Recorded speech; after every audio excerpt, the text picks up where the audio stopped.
Ladies and gentlemen, welcome to RGTV. My name is Franklin Katunda, and welcome to the third episode of Think About It.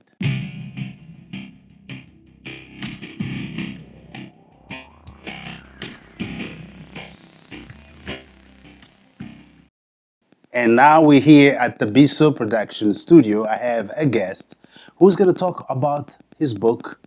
He's not only the writer, but he's also the person, the main personage in that book, because he went through everything he wrote.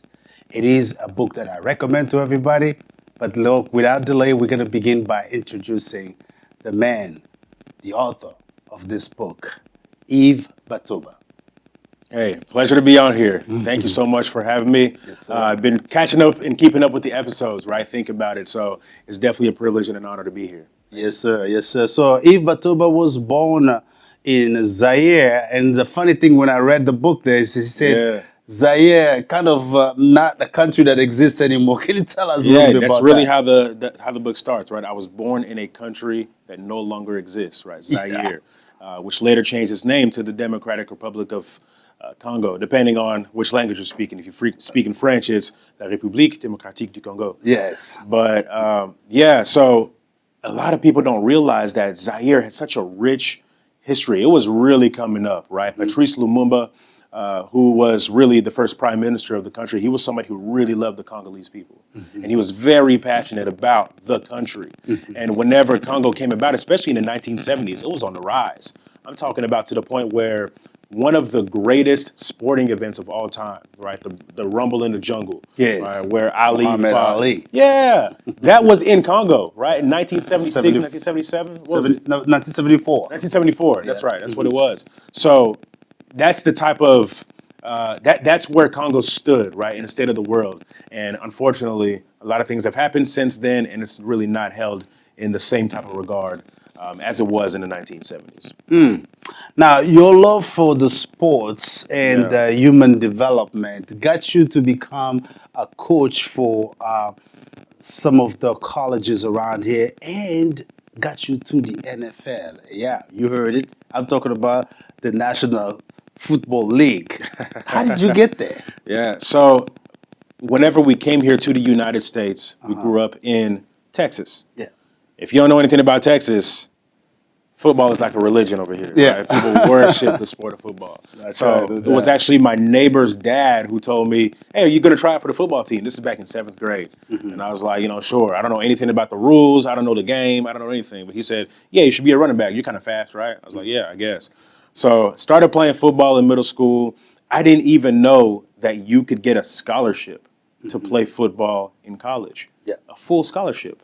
Right. So I just thought it would be the same thing as how I was in middle school and high school. I'm just going to go to college. I'm going to try out. I'm going to make a team. Mm-hmm. If I would have known differently, I would have been sending out my film. I would have been sending out my tape, my highlights at different universities. Right. I'm getting letters while I'm in high school, but I didn't know what this stuff meant. So I'm just like, I don't care. So I was fortunate that I got an academic scholarship, played football at Oklahoma State. Right. Went there and I walked on the football team.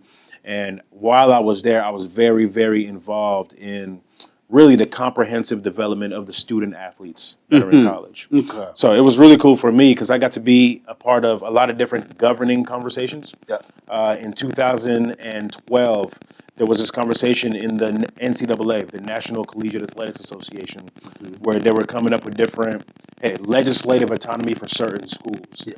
And I got to be the chair and represent all student athletes for 12 different universities. Wow. So it was really cool for me because I got to travel to San Diego, go up to Indianapolis, go to Orlando, speak to different athletic directors, speak to different commissioners across the country. What was the target then when you were doing that? The target? Yeah. Yeah, so what we were trying to do was figure out how these Power 5 conferences, right, 5 different conferences, were going to govern themselves differently than the remaining 27 conferences in Division I athletics. I see. So while those conversations are happening, I'm coming back and relaying it from a student-athlete perspective. Yes. So that was really cool for me, right, to be able to do that. And I even got to have a say in one of the legislations that was able to pass, right? So that was very cool. For me as a 21-year-old, getting a say was amazing. So did that. That led me to a job working at the University of Notre Dame. And while I was at Notre Dame, kind of took on a project that led to some headlines. And somebody down at the Miami Dolphins, actually, whenever this opening came up, he reached out to my boss at the time at Notre Dame, and he said, hey, I'm hearing about what you guys are doing. We're thinking about starting something in player engagement. Who would you recommend? So he threw my name out there. Hey, long story short, on my birthday, he offered me the job to go down to Miami. So at the time, I had my little Volkswagen. I packed up everything that I owned in my Volkswagen, drove down 19 hours to go down to Miami, and started working for the Miami Dolphins in the NFL. I did that for 5 years, and I loved it. Yeah. For the Dolphins, you've been there 5 years doing this thing. Yeah. So I did that for 5 years, and then I transitioned out to do some more player representation type of work, as well as a startup that I co-founded. But yeah, I absolutely loved it. It was great exposure. Yeah, talking about that, I see you are a founder and you are not only a motivational speaker, and that's something that I probably added in your, but you will tell us more about it, but also you are an author. So tell me a little bit about the founding part. Which one was that? And it's interesting because I think that naturally a lot of Congolese people have an entrepreneur spirit. Yeah. Whenever you go back to Kinshasa or when you go back to different cities across Congo, you'll find that so many people, they have to find ways to be creative to make money. That's right. They have to make ends meet. Whether you're working on the street corners, they're hustlers, like for real. Yep. So even whenever I went back and I'm looking on the streets and I'm seeing everybody out there, even after COVID, and I'm looking around, and COVID didn't stop anything in Congo. People are still out; they still have to survive. So I feel like there's still that part that even lives within me, right? Yes. So co-founded a company that I'm not allowed to give really too much detail about, right? Okay. You'll learn more about that later. But even just being more independent in the way that I think about athlete development and being able to consult with different agencies, different universities, and different teams about what they can do from a comprehensive human development standpoint, and doing that almost as an independent contractor, but also as an entrepreneur. So that's been very fun. All right, ladies and gentlemen, so I am just gonna say it again for those who just joining in. We are tonight here with Mr. Yves Batoba. He is an author who actually came up with this book. It's already available. He is a man of activities. He gets up there and gets busy. He's married and his wife is Christia Dawn. That's Tell right. us a little bit about how you met. No, absolutely. So in my book, Immigrant American, I actually go and I touch on our story. But we met whenever I was living in Miami. Funny enough, she's from California. She went to college in Oklahoma. I was in college in Oklahoma. In Oklahoma, yeah. We lived 1 hour apart from each other, but we never knew each other. But we had a whole bunch of mutual friends. So her best friend is a girl that I actually went to school with. So whenever we met in Miami through church, right? So somebody that we knew at church had to get together at their place, and we both happened to be there. It just felt like it was meant to be, right? So it's fun because a lot of stuff was intercultural, right? Not an interracial relationship, but an intercultural relationship. Intercultural, yes. Because she's African American. Although she was born in Berlin, right? She was born in Berlin because her father was in the military and everything. But she grew up in California. And me on the other side, I've only been African American since 2010. Yeah. Because that's when I got my citizenship. What were you before then? Exactly. I was just Congolese. You know what I mean? I was Congolese, and I'm proud to be Congolese. So, So no, I loved it. And so now, ever since we got married, she's been kind of entrenched into more Congolese culture, the food, right? She gets in there. Music, the dance. The dancing. She's eating pondu, yamadesu. She's eating the pile. All the different foods, right? She's like, hey, give me some piment. Let me add some piment over here to the poulet. Is that how you say it? The poulet. Yeah, so I'm like, hey, you getting it, speaking a little bit of French. Pile. Yeah, the pile. I'm talking about all of it. Fumbwa, chikwang, with the fufu and all that. So it's been really cool to see her kind of discover this side of the culture. Ladies and gentlemen, his book is actually published at the Outskirts Press. That's the publisher. And it's available on Amazon.com for everyone that wants to get the copy. It's already out. It's been out. I actually went through the book and read some parts of it. I'm going to go back and read the whole thing. And so tonight, we are excited to talk about this book. We're going to go through the details right after the break. Don't go anywhere. You are here on RGTV, and this is Think About It.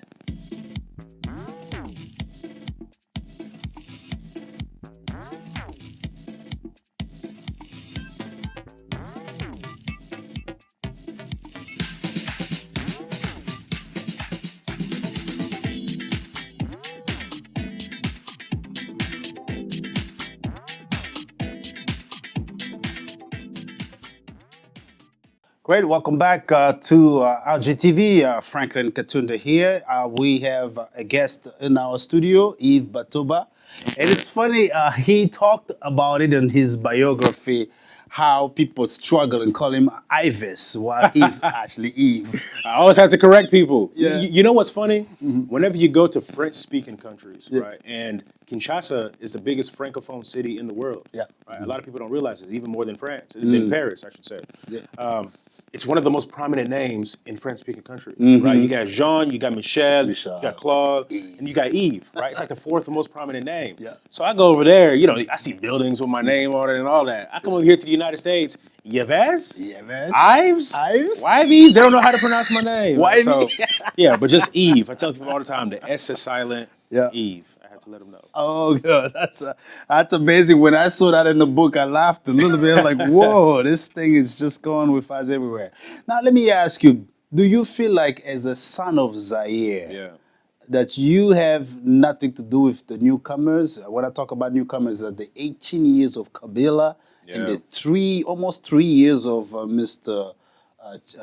Felix, who actually is the president now. Yeah. Is that what you feel? Because I see that same vibe out there. People who grew up or were born as Zaire, they a little bit lost in identity when it comes to Congo today. No, I do believe that there is a concerted effort that is necessary in order to still feel connected to the country, right? I think I kind of go out of my way to do the research. If you're here, you probably have family members who are still back there. I talk to them, you know, pick up the phone and see what they're going through, how they're experiencing it.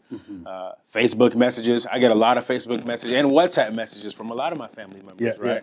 But that really allows me to stay entrenched in what is going on in the country. And I love it. It really does take effort, though, because whenever you're not there, it's hard to feel like that is a part of your identity. So, yeah, man. So identity for me has been a huge part of the journey, right? A huge part of my story going from Congo and coming over to the United States because, honestly, because of everything that we went through in Congo and having to escape the war, having to flee and everything, that really allowed me to say, you know, that's going to be a huge part of my story and I have to be able to embrace that forever. Now, from Brazzaville, you had to escape that place, escape death. Going back to Kinshasa, on page 5, I was reading about how when you came back to Kinshasa, you just had 2 different names. You left, when it was Zaire, you came back, it was DRC with a new president.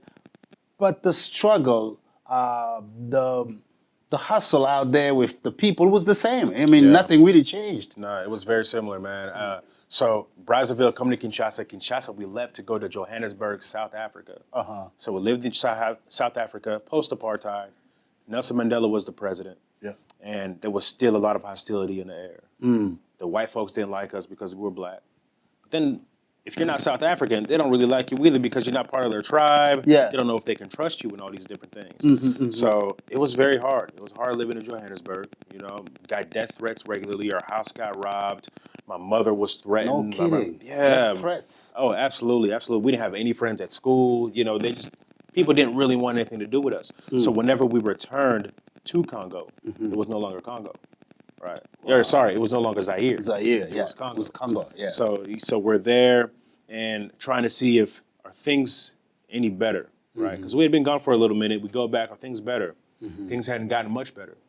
And because of that, we made a decision as a family that we were going to move to the United States. So we had a family meeting. It took us forever to actually get out. And I highlight this in my book whenever we were at the airport, how hard it was for us to actually make it out because my dad was thrown in jail, right? My mother was thrown in jail before we were able to escape. Right. They were accused of helping different Rwandese people escape the country during a time whenever the government wanted to, kill a lot of them off. So that was a very intense period in our family because we didn't know if they were going to make it alive. In fact, they were scheduled to be killed. But by the grace of God, We made it out. And I talk about some of the details in the book, but yeah, that's how we were able to get out. Ladies and gentlemen, go ahead and get that book. There's a lot of things. You will see some kind of, it's a very tough reference. When you look from, the instability in Congo, they had to actually leave Brazzaville where they went to visit a family member and return to Congo and had to take a boat and then get back to Congo really, so people really don't know who they are. They were just hiding. So they got out there. Now Congo was not good. They had to go to South Africa. South Africa was not good. They had also their own issues with the segregation, racial segregation and all that stuff. Yeah. Even though it was already abolished. The apartheid was already abolished at that time. Yeah, so this is in 1990, 97, 98? Yeah, so whenever we actually left Congo, that was, 98. 98, okay. So you landed in Texas. That's right. The Lone Star State. Yeah. Tell us a little bit about that experience, your first years coming into Texas. The great country of Texas. Right?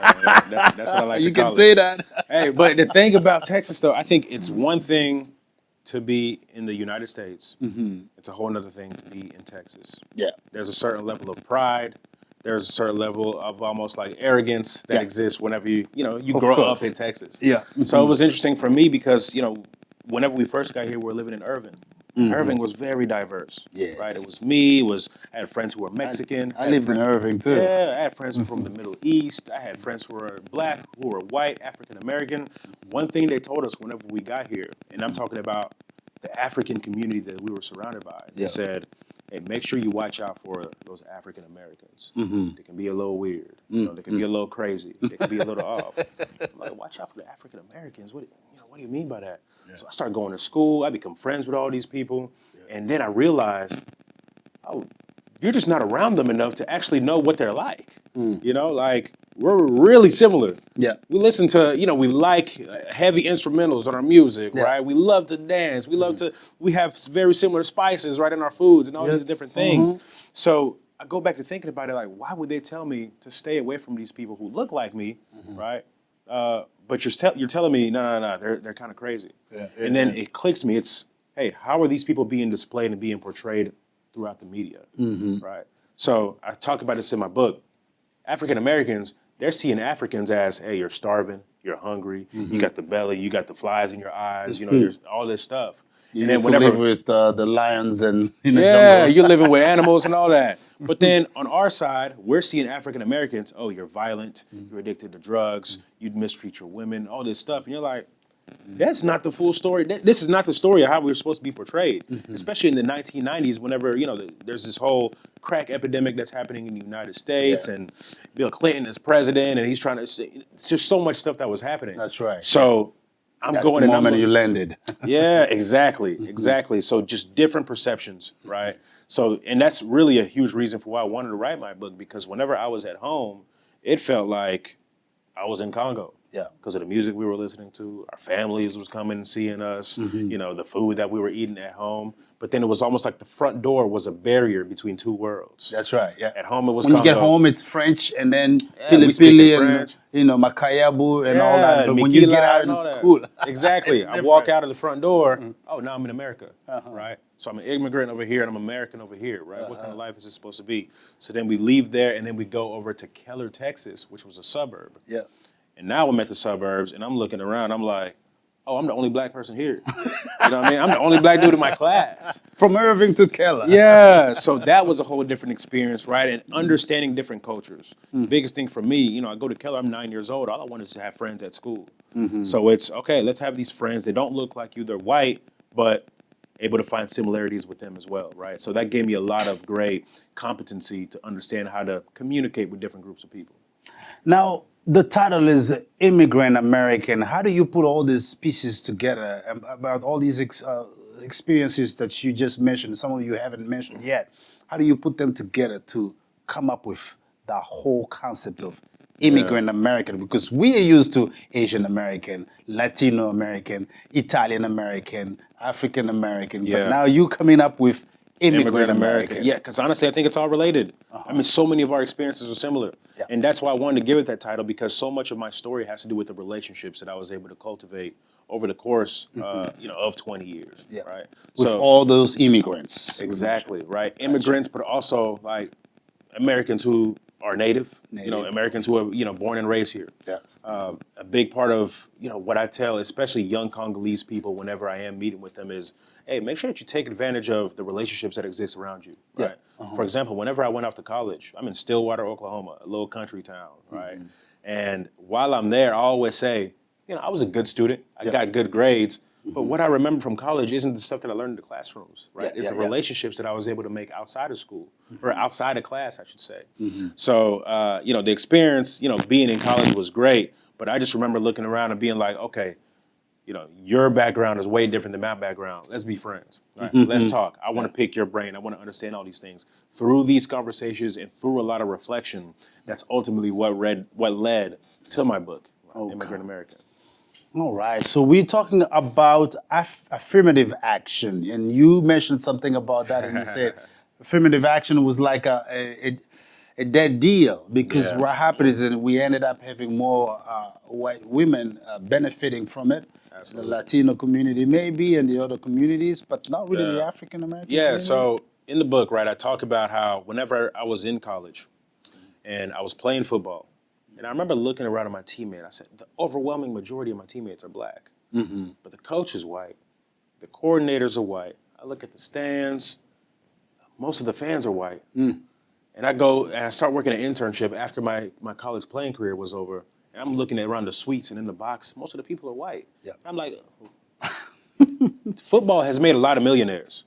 But the majority of the millionaires that football has made are not on the field. Right. So I'm like, hey, how do we get a hand in this, right? That's right. So I just start talking about how, hey, if you have aspirations of going far and beyond in corporate America, oftentimes you'll figure out that the higher you go, the less people that you see that look like you. Right. So one of the topics that I talk about in my book is affirmative action, and how instead of benefiting the people that it was, quote unquote, intended to benefit, white women profited from affirmative action more than anybody else, right? So therefore, is that because of their skills, or just maybe being considered minorities, right? So when you talk about, hey, minorities in corporate America, that includes women. That includes women. So whenever affirmative actions comes out and it's saying, hey, give opportunities to minorities, well, guess what?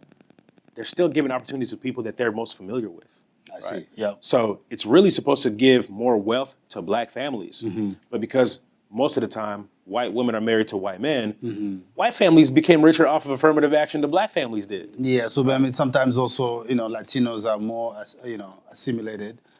Or Asian American, and it works for them, but it doesn't work for blacks. Right. So even beyond affirmative action, right, just talking about some of these different laws, some of these different things that exist within the United States that end up benefiting other groups even more so than that benefited people that look like me, right? People of my color, of my skin tone. Now, you came in as an immigrant from Africa. Do you feel like the Africans are actually not really taken in consideration when it comes to the way, the wealth is distributed in the country? Yeah, I think that oftentimes whenever you talk about immigration, there is a big focus on Latinx communities. And I think that Latinx communities do deserve that recognition.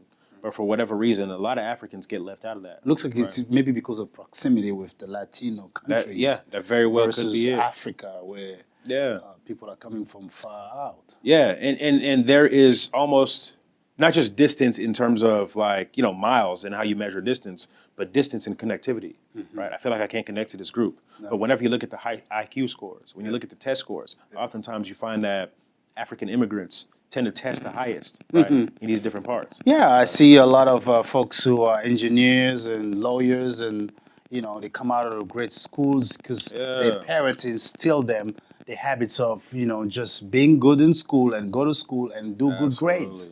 I'm talking about the Nigerian community, Ghanaian, and Congolese community. And I think that, and what you find oftentimes is, hey, there's almost this pressure on immigrant children to, hey, you better study something in science, technology, engineering, or math, because we can't waste time with anything else, right? And we made all these sacrifices to get over here. you are supposed to be the fruition of this American dream that we have whenever we got here, right? So that's why there is a tendency to take education that much more seriously as immigrants, right? And I think especially as African immigrants, because I always make this joke that, hey, your parents will allow you to be a doctor, a lawyer, an engineer, or a disgrace to the family. And right? That's it, right? You can be one of them four.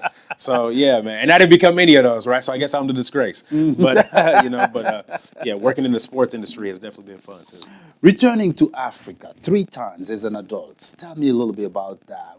Yeah. That experience. How was it like? The very first time that I went back to Africa was after I graduated college, and I went on a mission trip to Nairobi, Kenya. And I went with a group of people. Is that 20 years later? Yeah, no. So this was 2013, right? Okay. Just graduated. Yeah.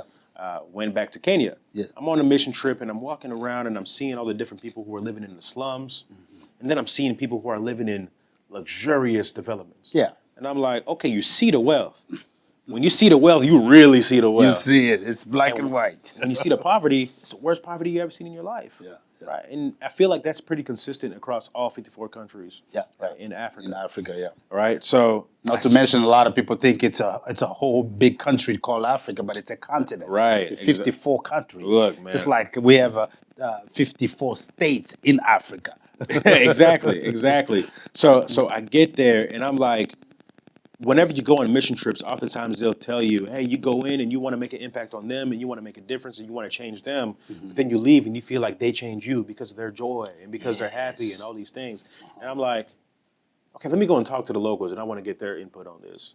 So I go and I talk to the locals and there was a man in Kenya that told me, oh no, we're suffering.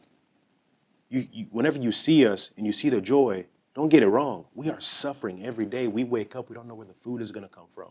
But we pray to God and he provides, okay? And he says, but even though we're suffering, during those 20 minutes that you see us and that we are with you, we really know how to be in the moment and really take advantage of the happiness of that emotion that exists in that moment because we don't experience that a lot.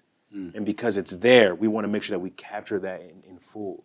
And that just changed me so much. You know, I hearing that whenever I was in Kenya, I met a little boy there. And the little boy was actually a refugee that was from Congo. And I hit it off with him, hit it off with his little sister who was there, but he had a big brother that lived in South Africa. And they hadn't seen him in years, right? And I resonated so much with his story. And I remember I stayed there and we talked and we chatted for a long time. Afterwards, he gave me a gift. I mean, he gave me this gift because he felt like I gave something to him whenever I was there by sharing my story with him, right? Just busted out in tears. Oh. And, you know, it was a great trip. It was a great experience to be there in Kenya. And that's when the thought came to me. I was like, oh, I got to go back to Congo. Yeah. Right. If I experience this in Kenya, how much more powerful is it going to be where I was in my born. home? Yeah. You left when you were 8, right? Yeah. Wow. Yeah. Left at such a young age. So the first time I went back was 2018 to Congo. Right. So 20 years, right, apart. And I remember my mom would always have reasons for why we shouldn't go back. Oh, it's not safe right now. Oh, it's dangerous. Oh, the election is going on. Oh, that's what your mom. She's gonna worry, right? She's gonna worry. She's gonna think something bad is gonna happen to you. Yeah. So I just remember I made a decision. I just said, you know what? I'm gonna buy the ticket. You know, I'm not gonna ask this person. I'm just gonna buy the ticket. There's no going back, right? So I went through the entire process, got all my shots that I needed to get, and all that. And including the yellow fever, which I took. Yeah. Made me sick for a day. Right. I had a layover in Dubai before I got to Congo. Yeah. 23-hour layover. I got out and I got to explore the city. And I just remember thinking to myself, man, Dubai was able to develop really fast over the span of 12 years. Yeah. Right. I can only imagine what Congo must be like over the span of 20 years. So I get to Congo. I go and I visit the areas where I grew up, my school that I went to, the neighborhood that I lived in. It went backwards, man. So it was actually really disheartening to see how much worse it was than how it was whenever I was there, 20 years prior. But then there were other areas in Congo where you could see it was very developed, ultra developed. But then they're telling you, oh yeah, because the Canadians are here or because the Chinese are in this area over here. So it just got me thinking, why is it that our people ourselves, we're not taking ownership, right, of the development that's happening here? And I do feel an obligation to actually go back to Kinshasa, to Congo, and contribute to the development that's happening over there. The third time that I went back was actually this past year, so 2021, after I was married, and my wife got to go back with me. Oh, great. Yeah, And that the was great her first part- time, you know, discovering First time a in new Africa. place. Yeah. Yeah, her first time in Africa. But the best part about it, Franklin, was that all of my siblings went back to Africa for the first time too. Oh, great. Yeah, so it was their first time back in Congo. my Family second reunion in time. Congo. It was amazing. It was amazing. So my dad, my mom were there. You know, all 6 of us, we all went back over there. So it was great to be able to return to the land that birthed us. Yeah.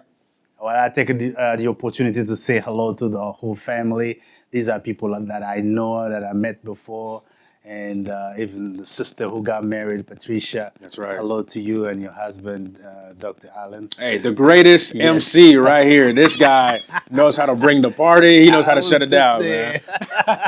No, you were not just there, man. You made it what it was, man. You know. Thank you. Thank you so much. And ladies and gentlemen, so we will come back for the concluding part of this show. The book is right here. Please go get it. You know, you can also contact Yves at his website. He's at Yves Batoba. Don't forget, it's YVES Batoba, BATOBA.com. Yeah. That's their website where you can find everything or the information that you need. We'll be right back after this pause. From a place called the NFL. And I want Yves to just give a recap on how tonight went. No, I'm just so glad that I even had the opportunity to come over here. This player development program, the person that y'all are doing, I think is outstanding. So I like to be able to come back and just touch on the guys about the more well-rounded of a person that you are, the more confident you're actually going to be. And as a more confident individual, in turn, that makes you a better football player. But even more importantly, that makes you a better man. People remember you for the way that you play the game, but they also remember you for the way that you make them feel. So make sure that you're a good person, that you're treating people well. So, you know, being up there, being able to speak to the guys, knowing that these are my stomping grounds, you know, where I used to be, man, that was special. So definitely thank you for that. So you heard it for yourself. Yves Batoba, player engagement, Miami Dolphins. He bleeds orange, a.k.a. Oklahoma State Cowboys. Go Pokes. Go Pokes. All right, ladies and gentlemen, we are on the concluding part of our show tonight. I want to thank you for being with us and continue to watch this show today. And I want to remind that we have the book author in the studio, Yves Batoba. And we are finishing with the last topic we wanted to touch on. It's the mental health in African communities. Yeah. So in my work, right, in my line of work, I'm really charged with understanding what drives people. How can they get to a peak performance standpoint? Oftentimes, that has to do with reflecting on your life experiences. Because you reflect, you get new information, and then you get that information, then it could be applied knowledge, right? New experiences, reflect on that again, and then it's a circle, right? So for me, it's a lot of Africans, we don't take the time to look at, hey, is anything causing us to be depressed? Right? Depression is at an all-time high right now in African communities. I think, especially in Africa. Anxiety is at an all-time high right now. Right? So there's a stigma right now that exists that says, this is just the way that we grow up, right? We know how to live, we know how to exist, we can tough it out, we're African, we're strong. We're African, we're strong. If you have to be strong every hour of every day, that's exhausting. That's exhausting. I remember once I was having a conversation with my dad and he said he had a panic attack. And he had a panic attack because all the trauma that had been experienced over the course of his life hit him all at once. Yes. All at once. Then all of a sudden and it was such an collapsed. intense panic attack that the doctor thought that he was having a heart attack. No, they thought he was having a stroke. Yeah. But it was a panic attack. They checked his heart. Oh, he has the heart of an athlete. You have a really strong heart. But he never took the time to actually process that. So I'm fortunate that I'm in a family where my older sister, Patricia, she's a mental health professional. And I'm telling you, if we charged my sister for every single time that we went to talk to her about some of the stuff that we were dealing with, she would be rich right now. So she'd be doing it for free? Hey, I'm telling you, man, she's been her own personal counselor, psychologist, and all that. But it's been amazing because I remember this one time in particular, there's a girl here in the DFW area. She's Congolese. And I remember this one time I went to pick her up because we were going to do a workout together, right? And she said, yeah, come in. I'm just going to change real quick and all that. So I go in and I see her family interact with one another, her father. And it was just such a kind interaction. Her dad expressing his emotions. His emotions. Like giving him hugs, giving him kisses, and all this stuff. And I remember she got in the car, we're about to go work out, and I said, that was really nice. She said, what do you mean that was really nice? Just the way that you guys interacted, right? Typically, you don't see that in Congolese communities. Yeah. And she said, yeah, that's because they actually went and saw a psychologist whenever they got here. Oh, like, really? oh, really? So dads are kind of separate from mother, and mother doesn't really get involved in Oh, certain I think things. especially with dads, right? Yeah. Especially with dads, it's always, Jay, just be strong and tough it out. That's it. And then- But whenever you take the time to actually just pause. Is that added to also to the lifestyle in America where people work more than 40 hours? And sometimes they have 2 jobs. No, absolutely, absolutely. And there's this lifestyle, this culture of just go, go, go, go, go. Yeah. But when do you actually take the time to just stop, right? I think that mental health, just all it does is it accentuates the rest of your life, right? So even in the work that I do right now, it's all about like, hey, mind, body, and spirit, right? I have to make sure that all 3 are strong, how all 3 are healthy, right? In sports, you look at athletes and you say, hey, they're all 10 feet tall and they're bulletproof. Okay, but whenever you're not on the field, when you're not on the court, when you're not in the swimming pool, hey, are you vulnerable? Are you letting people in so that they can maybe help you to be the best version of yourself that you can be, right? And I think that in African communities in particular, hey, it's okay to say, I need help right now. Yes. And allow professionals, right, to help you out. Because it's great to do that in the church. I think you should talk to your pastor, right? You should seek that spiritual guidance.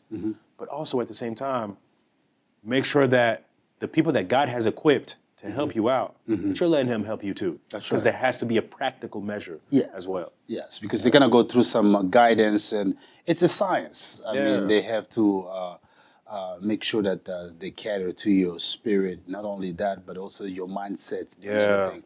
Now, will the relationships, the way it's developed in the African-American community between men and women, does it really help? Because, you know, there's a lot of stigma out there where Black men don't really feel like they have anything to say, you know, in the marriage.